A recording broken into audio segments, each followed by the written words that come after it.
esta tarde. Es momento de darle la bienvenida a Nuria Whitman y Marcelo Wenchuñir Bustos.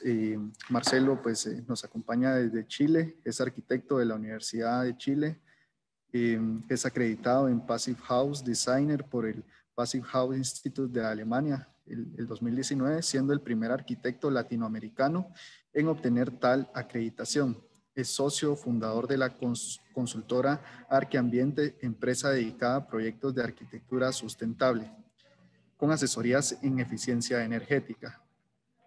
Nuria Whitman es guatemalteca, residente en España. Tiene un máster en Medio Ambiente Urbano y Sostenibilidad en la Universidad Politécnica de Cataluña, centrada en arquitectura regenerativa de edificios de demanda energética casi nula, eficiencia energética, materiales y acabados que fomentan la calidad del aire interior y la salud. Así que les damos la más cordial bienvenida, representando al Instituto Latinoamericano Passive House. Así que bienvenidos, es un gusto tenerlos por acá.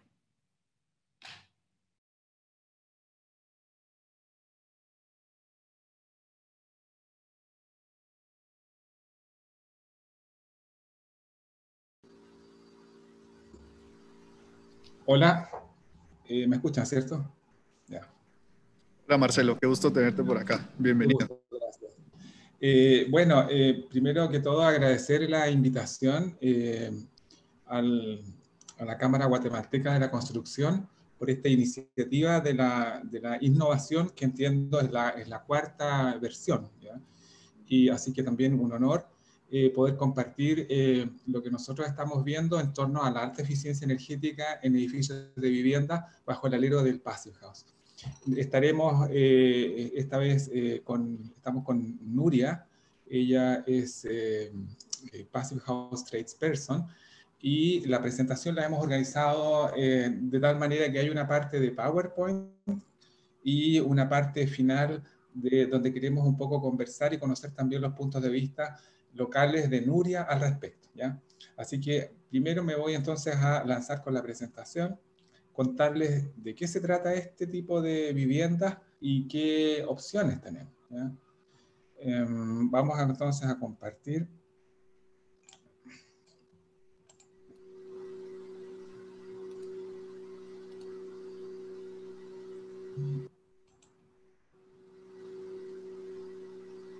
Bien, ve la carátula de la presentación, ¿cierto? Sí. Ya. Así es, sí la vemos. Ya. Bien. Bueno, nuestro tema son las viviendas de consumo casi nulo, pero dice Passive House porque es al alero de estas viviendas que son de consumo perfectamente, son muy cercanas al edificio cero energía, ¿ya?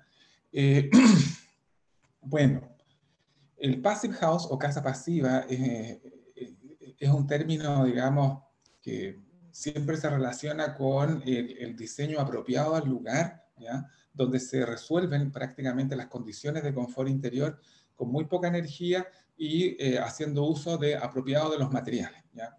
Pero el Passive House como estándar fue desarrollado por Dr. Feist, un físico de la construcción austríaco radicado en Alemania, que en los años 90 se propuso demostrar a través de, aquí tiene su ejemplo de vivienda, que es una vivienda como una townhouse, viviendas en serie, donde él dijo, bueno, hay maneras de hacer mejor las cosas y bajar los consumos de energía del edificio, tanto de calefacción, que es el tema principal en Europa Central, como también de agua caliente sanitaria y del resto de los consumos de la vivienda.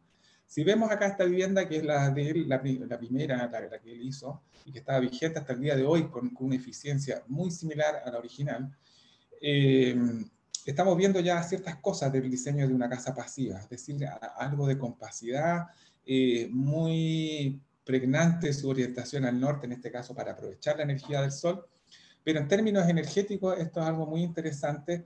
No es un ahorro de un 10%, de un 20% de energía, sino que aquí prácticamente estamos hablando de un ahorro cerca del 90%, considerando los tres ítems principales de consumo en la vivienda, vale decir fuerza, agua caliente sanitaria y calefacción. La barra roja de la izquierda es el estándar en ese entonces de los años 90, que tenía un edificio que tenía ya un permiso de edificación, una vivienda, versus la barra roja, como se reduce drásticamente aquí a la derecha en términos de calefacción. Y así también, utilizando tecnologías más eficientes para sistemas activos, se logra entonces esta drástica reducción. Y estos edificios no solamente tienen un tema de energía, sino que también es muy importante la calidad del ambiente interior, ¿ya? Que lo vamos a ver enseguida, más adelante, en donde hay un aire, digamos, de gran calidad, libre de polvo, de humedad, olores, porque se está ventilando continuamente la vivienda. Entonces, estamos uniendo dos cosas, calidad del ambiente interior y alta eficiencia energética. Para hacer este tipo de viviendas existen 5 principios, a los cuales nosotros agregamos un sexto principio para Latinoamérica, pero en resumen vamos viendo el 1, un aislamiento térmico continuo del edificio. Voy a buscar el puntero aquí, va a ser un aislamiento térmico continuo. En segundo lugar, si tenemos aislación térmica continua, también tenemos que impedir los puentes térmicos o los traspasos de exceso de calor del exterior al interior, o en climas fríos lo contrario, ¿ya? En tercer lugar, las ventanas son muy importantes, ventanas de alta eficiencia para captar la energía, o en climas donde el tema es la refrigeración para hacerle frente al exceso de radiación solar. El cuarto principio es contar con una ventilación controlada, ¿ya? Durante el día completo, durante la semana completa, ¿ya? Y eso se logra a través de una ventilación mecánica en la gran mayoría de los climas, con un recuperador de calor, que vamos también a explicar más adelante. Y el último principio es, bueno, si estamos contando con una entrada y salida de aire en forma, una ventilación de doble flujo, necesitamos tener también, asegurar la hermeticidad de la envolvente del edificio, ¿ya? Y eso se logra a través de sellos y otros elementos. El sexto principio es, obviamente para nosotros, principalmente en estas latitudes, el tema de controlar el exceso de radiación solar a través de elementos de protección solar. Entonces, antes de comenzar con cualquier diseño, todo arquitecto que trabaja en esta área de la sustentabilidad y de la arquitectura bioclimática considera primero en su diseño el entorno, hace un análisis del asoleamiento y cuáles son las opciones que tengo para el edificio, y de ahí nos pasamos a los dos primeros principios de este anteproyecto, de llevarlo a esta envolvente térmica continua y pensar en el sistema constructivo de manera de no tener la continuidad de lo que hay adentro hacia afuera, porque en climas muy fríos esto significan puntos de pérdida de energía, pero también focos de condensación. O en climas muy cálidos significa al revés, la entrada de exceso de calor. El principio es muy simple, el conservar esta aislación térmica continua, libre de puentes térmicos. Lo que estamos haciendo es una casa termo, en el cual estamos conservando el calor. Si ustedes se fijan, acá tenemos un termo que tiene en una termografía un color muy cercano a las bajas temperaturas azul, y a la derecha tenemos uno que es una cafetera activa, que podría ser análogo a una vivienda en Santiago de Chile, donde en situación de invierno se calienta y las paredes están disipando el calor exterior. Entonces estamos calentando Santiago, ¿ya? Y eso no debiera ser. Aquí tenemos, en el caso de una vivienda, una fotografía perfectamente muy cercana a los rangos de temperatura más alta, por lo tanto estamos hablando aquí de un envolvente que no conserva el calor, versus la de la izquierda, donde sí se está conservando el calor con la aislación térmica. Y quiero decir que esto no solamente es un tema de clima frío, sino que también de clima cálido, porque nosotros, así como en un termo podemos conservar el agua caliente, también podemos conservar el agua fría, ¿ya? Y eso es lo que hacemos entonces en los edificios Passive House o en las viviendas Passive House, porque nos interesan todas las condiciones del año, no solamente una, ¿ya? Y aquí hay un desafío, ya que estamos hablando de innovación. ¿Cuáles son estos materiales apropiados para una envolvente de mayor prestación térmica, normalmente asociado a mayores espesores? Tenemos también un desafío con la estructura del edificio. Y por qué no decirlo, nosotros como nuestra realidad local latinoamericana tenemos la oportunidad de buscar materiales propios, ¿ya? Y desarrollarlos, investigarlos y hacer pilotos que nos lleven también con nuestra propia tecnología a conseguir este efecto de la conservación del frío y calor dentro de los edificios, ¿ya? El otro principio son las ventanas, un factor muy importante. ¿Por qué? Porque por un lado las ventanas no solamente son nuestros conectores visuales con el exterior, son también aportes pasivos de energía para un clima frío y también desde el punto de vista energético pasivo, también hay un tema con las ventanas, sobre todo en los climas fríos, extremos, en el cual las ventanas suelen asociarse a puntos de baja temperatura cuando afuera hay bajas temperaturas.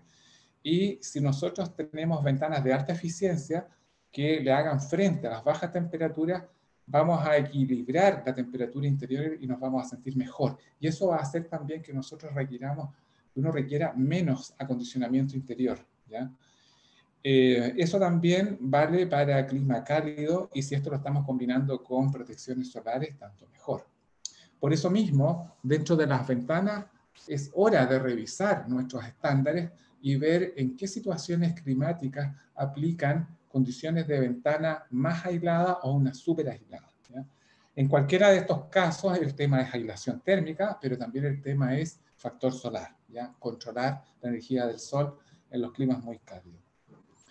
En el tema de la ventilación mecánica, que es el cuarto principio, tenemos acá que hablar de una ventilación controlada. Normalmente uno ventila por ventanas. Pero ¿qué nos pasa cuando ventilamos por ventanas? ¿Ya? En situación de invierno casi no ventilamos porque no queremos perder el calor interior. Entonces se nos van acumulando las partículas por millón de CO2. En condición de verano, sí, todo abierto, hacemos ventilación cruzada, pero en una casa Passive House, en invierno no necesitamos abrir ventanas porque el sistema se va a encargar de dosificar la cantidad de aire, ¿ya? A través de un recuperador de calor. Esto funciona de la siguiente manera, y aquí me gusta siempre hacer la analogía con el sistema respiratorio, en el cual nosotros tomamos aire del exterior, lo filtramos, lo precalentamos o lo preacondicionamos y luego lo entregamos, ¿ya? Y aquí se produce el intercambio. Análogo a ello, el pulmón de una casa Passive House, sobre todo, bueno, la gran mayoría de los climas fríos y los extremadamente cálidos, para conservar el frío adentro o los extremadamente fríos para conservar el calor, necesitamos de un intercambiador de placas que esté controlando, igual que nuestro sistema respiratorio, el aire que entra, filtrándolo y luego entregándolo preacondicionado al interior, recuperando el frío o el calor de la situación que se trate. Y así también todas las zonas húmedas y con olores, estas se van al exterior, pero antes de irse al exterior entregan su condición de temperatura, ¿ya? Para entenderlo un poco, en una vivienda estamos hablando de que este pulmón podría estar ubicado en una zona húmeda o en un cuarto de máquinas, donde también puede estar nuestro acumulador de agua caliente sanitaria solar, combinado con una bomba de calor.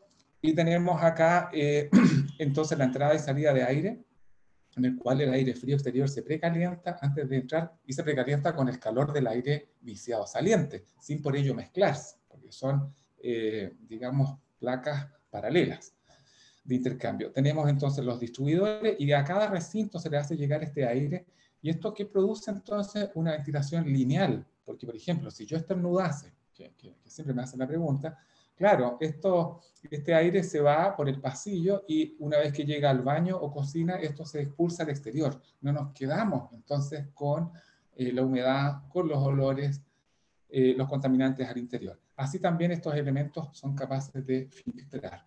En términos de eficiencia energética, imagínense ustedes, yo también hago la analogía con un cooler, con una nevera, ¿cierto? Una nevera donde voy a conservar las cervezas. Las tenemos tapadas, ¿cierto? Porque de momento que la abro, se va a aumentar esa temperatura y las cervezas se me van a entibiar. Entonces, ¿cómo hacer que yo quiero abrir la ventana para ventilar, pero no quiero perder ese calor? Bueno, este es uno de los mecanismos, ¿no? Entonces tenemos en síntesis con una ventilación controlada que aseguramos siempre las 24 horas del día la tasa de ventilación, y esto asegura una calidad de vida en el día y una calidad de descanso también muy necesaria hoy día que estamos todos recluidos en nuestra vivienda. La calidad del aire interior nos hemos dado cuenta que es fundamental, ¿ya? No hay ruidos con el exterior, no necesito abrir las ventanas y bueno, como estos aires se filtran, prácticamente no tenemos polvo y ruido. Sobre todo en climas cálidos húmedos es importante también contar con un deshumidificador y dosificar el aire, porque el aire es extremadamente con temperatura alta, mucha humedad es demasiado disconfort, ¿ya? Finalmente, nosotros tenemos el principio de la hermeticidad, donde, al contrario de todas estas fugas de aire que hay, porque aquí el edificio se ha sometido a un test de hermeticidad, lo que tenemos que evitar es precisamente estas rendijas y estos elementos que suelen estar en malas carpinterías, en malos cierres de puertas y otros elementos que dejan pasar aires indeseados que contribuyen a la ineficiencia energética del edificio con tasas extra de renovación de aire que nadie previó, que nadie calculó y que en definitiva nos están perjudicando. ¿Ya? Entonces nosotros tenemos que hacer esto y en Passive House nosotros hacemos un test de hermeticidad para, en forma prestacional, asegurarnos de que hay calidad en la envolvente. Ya estoy casi por terminar. Acá una comparativa para que ustedes vean, esto está sacado de la Passipedia, que es la base de datos del Passive House Institute, con toda la información de la International Passive House Association, IFA, donde es clásica esta imagen para Alemania, donde edificios como los que hizo el Dr. Feist, que están aquí, comparados con el estándar de su época, ¿ya? Cómo se reduce drásticamente la energía para todos los consumos, aquí principalmente calefacción, agua caliente sanitaria, fuerza, iluminación, y donde ustedes ven acá al lado barras de cero calefacción, algo de agua caliente sanitaria, algo de iluminación, y aquí no ven nada. Y dice, ¿pero qué pasa? Sí, hay demandas, pero llegado a hablar de consumo, podemos hablar incluso de las viviendas cero energía y las viviendas totalmente autárquicas cuando estamos contando con producción on-site de energías con fuentes energéticas renovables, por ejemplo, como la fotovoltaica y solar térmica. ¿Ya? Entonces podemos nosotros llegar prácticamente a edificios cero energía y a edificios Energy Plus que incluso dan energía y ya casos de esos tenemos realizados. Acá en Chile incluso. Tenemos entonces que, en cuanto a términos de certificación, porque todo lo que hablé yo son estas estrategias, pero estas estrategias nosotros tenemos que medirlas, ¿ya? No bastan aquí los buenos deseos y no bastan los porcentajes. Aquí hay que, luego de hacer la evaluación del edificio, tenemos que también demostrar que estamos con demandas de calefacción bajísimas, tanto de calefacción como de refrigeración. Quiero hacer notar que en Santiago de Chile podemos tener demandas de calefacción de los 100 kW metro cuadrado año para una Passive House 15, y en el extremo sur de Chile de 250 y una Passive House 15. ¿Ya? ¿Qué me está diciendo esto? Que como criterio alternativo, fíjense acá abajo, yo podría tener una potencia de calefacción prácticamente de 10 vatios metro cuadrado y podría en una casa de 100 metros cuadrados calentarla con un secador de pelo. No necesito entonces un oneroso sistema de calefacción. ¿Ya? Y en términos de refrigeración me pasa lo mismo, no podemos exceder los 15 cuando en situaciones de clima cálido podemos llegar a más de 50 kWh metro cuadrado año. ¿Ya? Si todo esto nosotros aplicamos eficiencia también en todos los electrodomésticos, aplicamos eficiencia en el agua caliente sanitaria y en el ítem, bueno, caliente sanitaria unido a un eficiente sistema activo de calefacción, de lo poco y nada que queda para calefacción o refrigeración, podemos llevar a esto a energía primaria y no exceder los 120. En general, una Passive House clásica está del orden de los 60 kWh metro cuadrado año como energía primaria. ¿Ya? Y por lo tanto, ustedes saben que si llevamos esta energía primaria y nos preguntamos, según la matriz energética del lugar, de dónde viene esta energía, podrían estar en muchos casos asociados a una gran cantidad de CO2 emitido al medio ambiente. Y finalmente, en cuanto a hermeticidad, se somete a la vivienda a un test de hermeticidad y a 50 pascales de presión no puede exceder los 0,6 renovaciones de aire hora. Quiero decir que acá en Chile hemos encontrado perfectamente viviendas con 10, 15 y 20 renovaciones de aire hora, o sea, lo que nos habla también de que tenemos mucho que hacer todavía en términos de sellar los edificios. Junto con estos aspectos medibles, consecuencias entonces de un diseño bioclimático, de una mejor aislación térmica y de otras estrategias técnico-constructivas, es entonces también muy importante para el Passive House Institute promover la generación on-site de energías renovables. Ya existen hoy día, aparte de la categoría clásica de Passive House, promover, por ejemplo, viviendas sobre los 60 kWh metro cuadrado año de aporte de energía renovable, o bien de más de 120, que ya pasaríamos a hacer una premium. ¿Ya? Esto también esto ya existe ya hace pocos años, y de esta manera vamos entonces caminando a combinar lo técnico constructivo con los sistemas activos, pero como ustedes vieron, de una manera lógica, es decir, primero la demanda más baja y esa demanda a través de excelentes soluciones y diseños. Finalmente quiero presentar aquí brevemente en 3 slides al Instituto Latinoamericano Passive House, el cual estamos hoy día representando en esta conferencia. Y por lo mismo, o sea, la pregunta es cómo hacemos posible esta innovación, ¿ya?, en nuestras latitudes. Cómo este conocimiento, que suena como muy, claro, viene de Europa Central, se ha extendido por todo el mundo, pero ¿qué pasa en Latinoamérica? ¿Cuál es nuestra realidad? ¿Cómo podemos nosotros incorporar esto? Ese es el objeto que tiene este Instituto Latinoamericano Passive House, ¿ya?, de constituirse como una plataforma abierta, un ecosistema, donde juntemos a los distintos actores para trabajar en pos de una descarbonización de la edificación, en pos de una mejor calidad de vida y salud de nuestros habitantes, ¿ya? Y esto lo hacemos bajo el alero del estándar Passive House, por supuesto, y fomentando la ecoconstrucción. Comentarles brevemente que en esta institución, en su parte original, en la parte del directorio, estamos personas involucradas que tenemos mucha experiencia en Latinoamérica y conocedores de nuestra realidad. Yo no me voy a presentar, a ella me conocen. Aquí está también Michelle Basuf, quien lleva bastantes años también trabajando con nosotros en formación, así como también en México, y evaluando proyectos para certificación, pero él es alemán, español, radicado en España, y fue también uno de los fundadores de la plataforma española Passive House. Pedro Reina, Passive House Designer de Argentina, y Juan Manuel Vázquez, nuestro director ejecutivo, que es Passive House Designer también, perdón, no lo he consignado acá, pronto a ser tradesperson.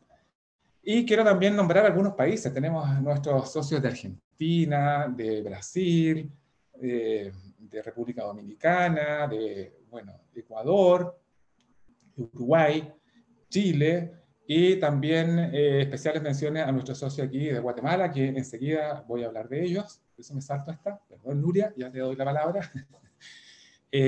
Bueno, esto es lo que queremos, es contribuir a este desarrollo. Creemos que el estándar Passive House, no que creemos, lo sabemos, como ustedes lo acaban de ver, los edificios Passive House son prácticamente edificios de consumo casi nulo, a los cuales le agregamos energías renovables y dejamos los edificios en cero energía, ¿ya?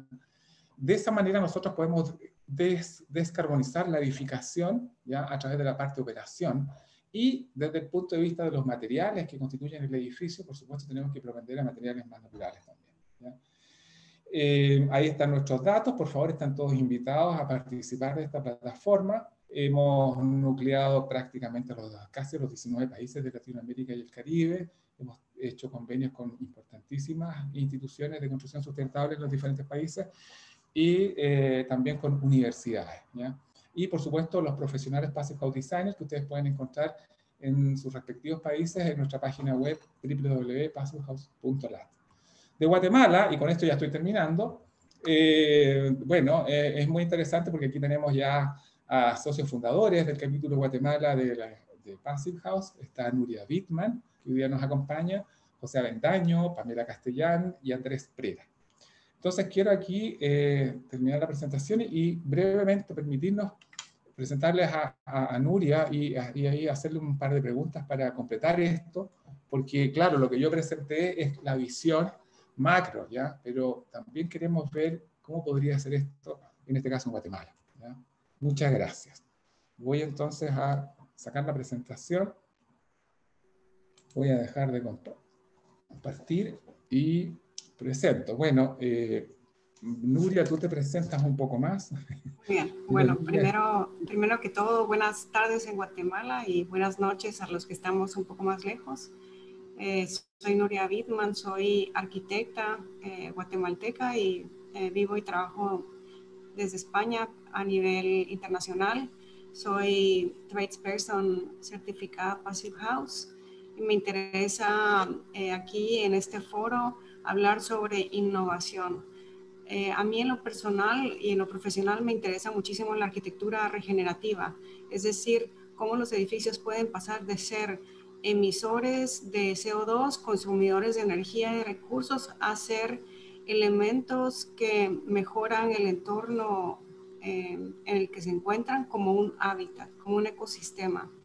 Y pasar, por ejemplo, no solo hablar de edificios de consumo energético casi nulo, como sería, por ejemplo, un passive house, un edificio passive house, sino también hablar de edificios de balance positivo, de como un edificio que no solo tiene una demanda energética muy baja, sino que también puede proveer de energía y puede hacer otro tipo de contribuciones, por ejemplo, purificar el aire, mitigar el impacto del ruido, ofrecer diferentes tipos de espacios interiores y exteriores a nivel urbano y del mismo edificio.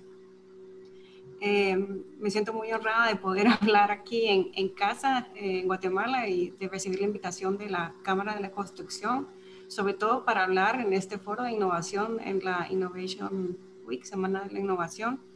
Yo pienso que en Guatemala tenemos unas grandes oportunidades para aprender de las experiencias que han tenido otros países y hacer, si me permiten el anglicismo, el leapfrog, el salto de la rana. Significa cómo podemos acortar el camino aprendiendo de las experiencias foráneas para mejorar las condiciones de nuestro propio país, utilizando de manera lo más inteligente posible los recursos que tenemos.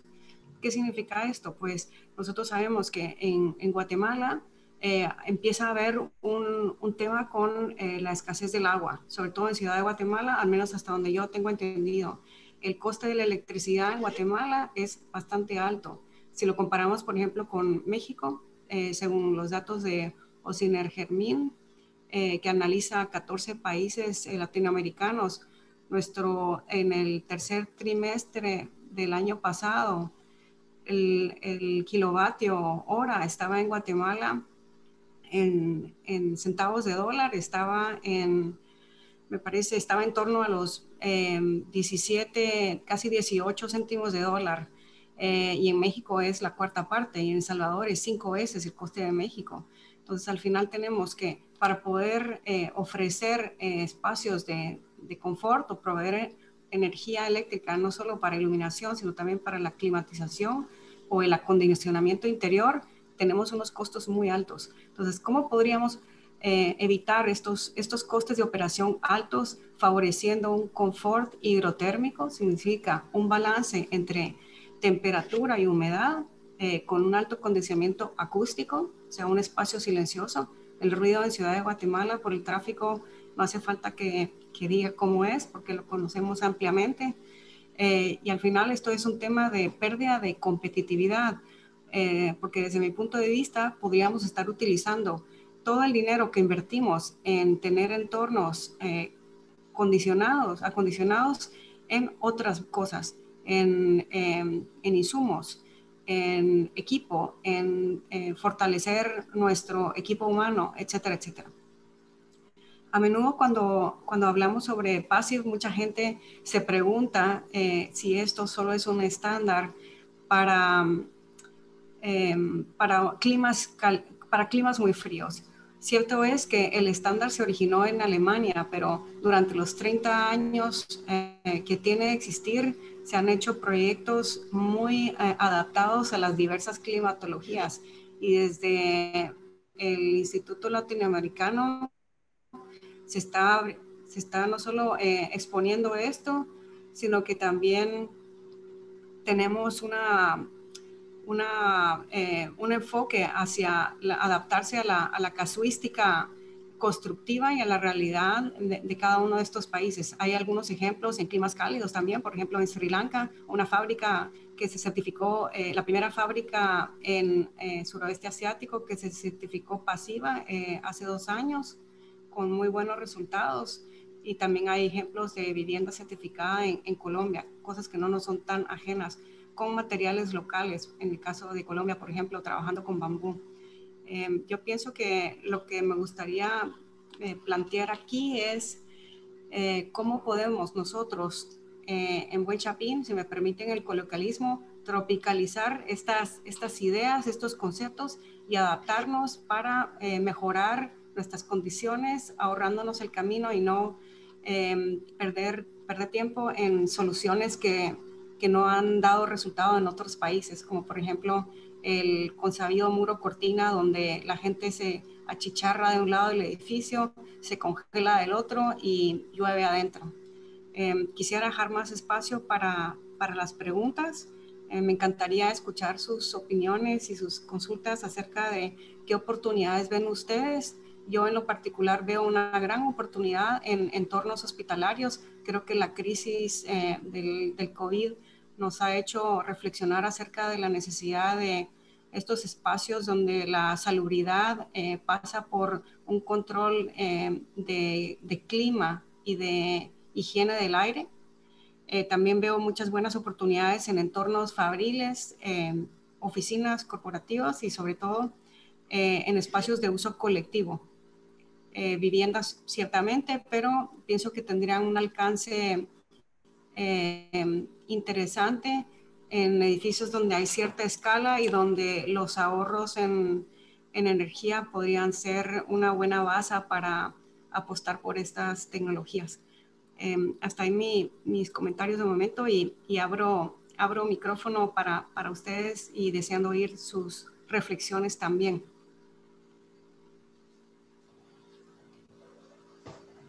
Gracias, Nuria. Si tienen consultas.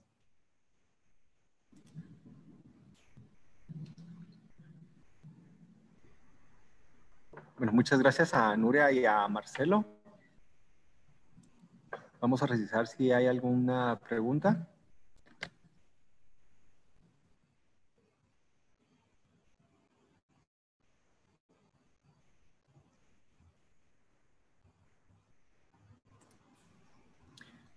Nos están comentando aquí si pudieran explicar un poquito más sobre la experiencia que han tenido en Passive House, España. Ya.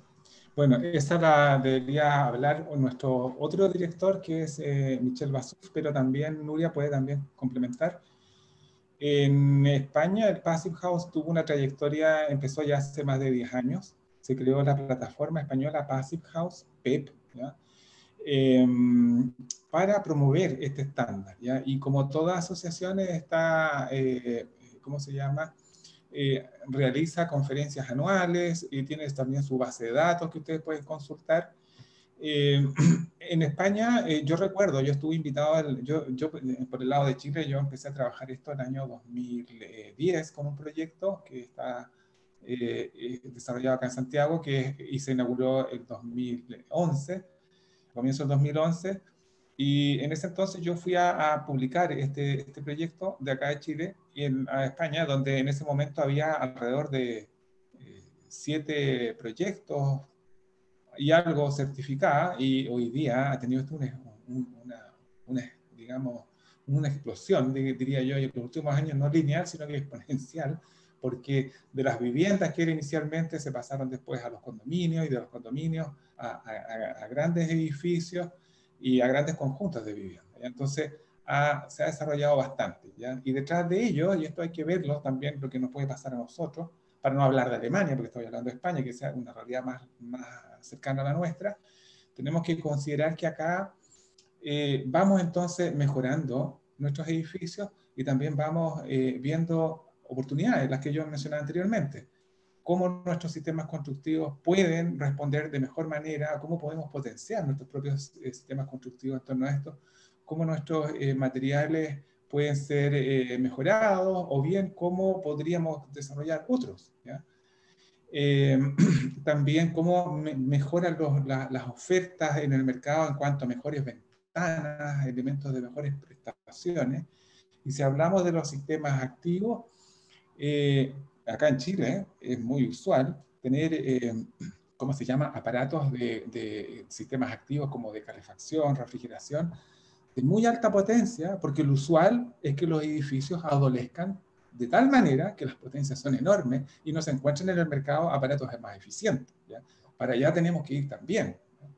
Y si nosotros hablamos aquí también de la ventilación mecánica, bueno, esto es caso a caso, tenemos que ver si en países como los nuestros, bueno, depende de las situaciones, de las condiciones climáticas, a lo mejor no necesitamos el recuperador de calor y necesitamos una inyección y extracción mecánica más simple.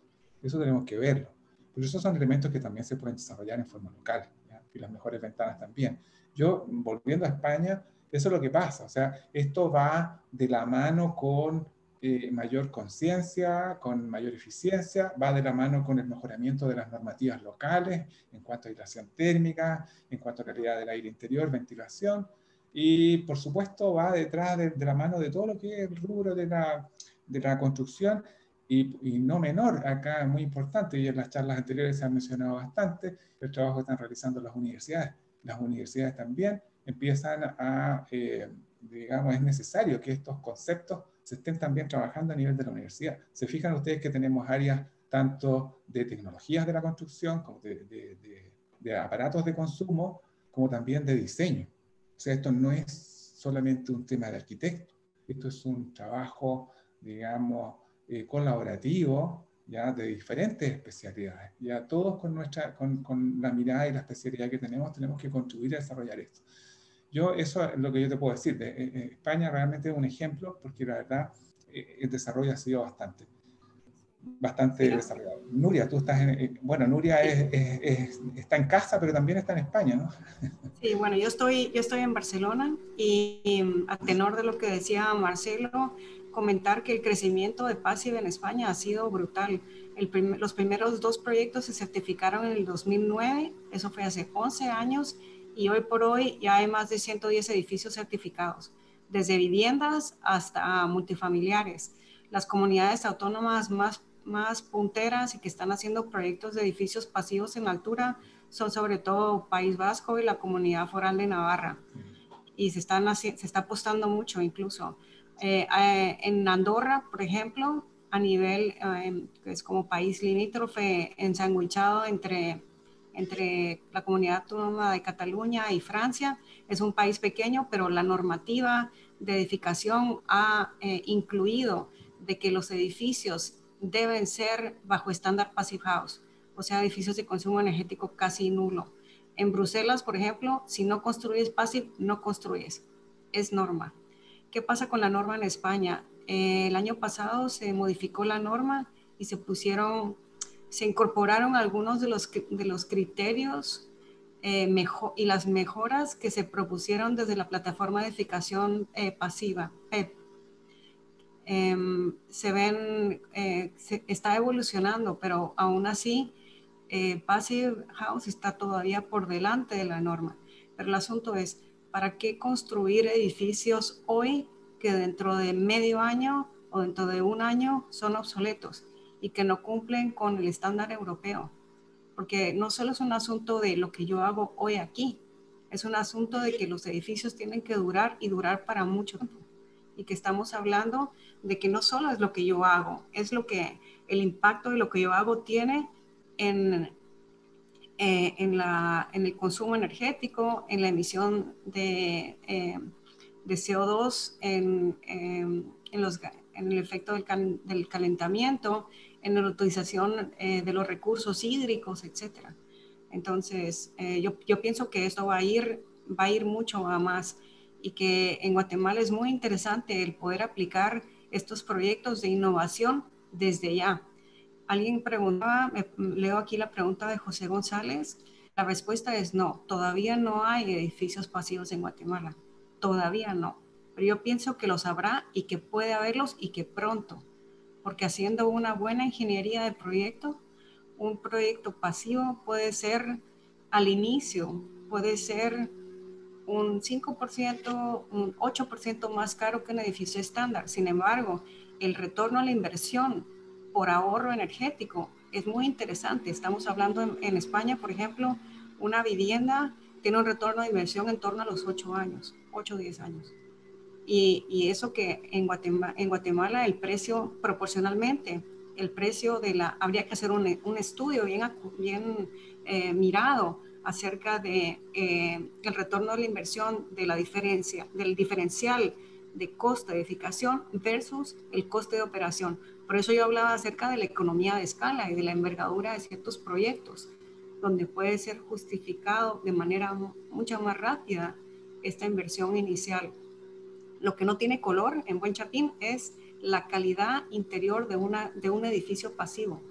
Es un edificio donde no hay mohos, no hay hongos. Esto es fundamental para el tema de salud respiratoria. La acústica es adecuada, no hay ruidos exteriores. La iluminación natural se aprovecha, se evita el sobrecalentamiento del exterior, se evita la pérdida de calor y en el caso de Guatemala sería más la pérdida de frío de espacios climatizados hacia el exterior, con una envolvente muy cuidada.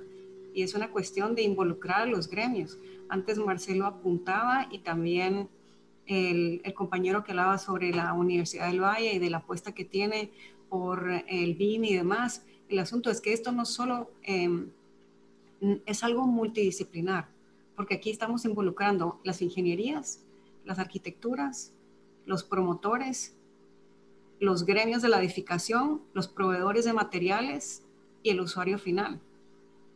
Así que yo pienso que hay un reto por delante, hay una oportunidad y me gustaría invitarlos a que trabajemos juntos en esta dirección para que podamos vivir mejor con menos, hacer más con menos, en palabras del actual presidente de PEP aquí en España. Quiero complementar lo que dice Nuria con el tema también de las universidades, porque te puedo citar acá en Chile colegas nuestros también del Instituto Latinoamericano Pacific House, de la Universidad de la Frontera, en Temuco, ya están incorporando estos temas en sus, digamos, mallas, ya en su oferta de cursos, ¿ya? Y también están a través de otras asociaciones también hay universidades trabajando en buscar, por ejemplo, materiales aislantes térmicos ecológicos, alternativos. Yo creo que aquí las universidades también tienen mucho que participar. ¿Y por qué no decirlo? Las universidades en un I+D con proveedores locales para desarrollar productos locales. Por otro lado, tenemos el tema de los arquitectos formadores, porque ustedes se podrán preguntar, bueno, ¿dónde aprendo esto? ¿Cómo aprendemos esto? Nosotros en el Instituto Latinoamericano Pacific House ya lanzamos y tenemos la primera generación que ahora pronto va a dar el examen Pacific House Designer de cursos de formación Pacific House. Todos ahora con temas de COVID los hemos hecho online, lo que por otro lado ha facilitado la participación. Y en el último curso tenemos gente de distintos países, no solamente Chile, ¿ya? E incluso chilenos radicados en Australia, que están viviendo en Australia, con todo el desfase de horario, igual ahí están en los cursos. Hoy día estamos interconectados y también podemos aprovechar aquello, ¿ya? Y ustedes aprender. Y es de interés en los Passive House Designers, no solamente para el arquitecto, como dije, sino que también para el ingeniero de clima, para el inspector técnico de obra, para el constructor, ¿ya? Etcétera. Bueno, muchísimas gracias a ambos. Tengo dos preguntas más que nos hacen en Facebook. Una es, ¿se conoce alguna iniciativa de este tipo en El Salvador? Vale. No todavía. No todavía, pero se están haciendo, ILAB se ha acercado a personas vinculadas al Green Building Council para generar estas sinergias y empezar a construir estas redes internacionales de personas involucradas, de profesionales, de administraciones. Y también hago la invitación a la persona que hizo la pregunta para que nos escriba, nos manifieste su interés y poder entonces ir sumando personas al equipo. De todas maneras. Muchas gracias. La última pregunta que nos hacen es, ¿cuál es el costo por metro cuadrado aproximado para áreas esenciales de edificios pasivos? Los costos son... Prefiero hablar de porcentaje como habló Nuria, porque los costos son realmente... son muy importantes y son realmente caso a caso, ¿ya? Voy a hacer algunas analogías simplemente para ayudar a responder a la pregunta. Por lo menos acá en Chile, las edificaciones, tenemos sistemas constructivos masivos de hormigón, húmedos, ladrillos, albañilería, más los elementos Passive House, como tenemos también construcciones en madera, donde está el sistema de entramado tradicional, está el CLT. La verdad las cosas es que eso va a variar, ¿ya? Sí, en España será un 5% más sobre el sistema constructivo tradicional. En Alemania a veces es el mismo cuando no un 3%, ¿ya? Incluso antiguamente se hablaba también del 5%. Pero en nuestras actitudes tenemos que considerar también que estamos dando un salto bien grande y claro, los estándares locales están como lejos, ¿ya? O sea, están bastante lejos. Entonces, a mí me pasan porcentajes mucho mayores acá en Chile.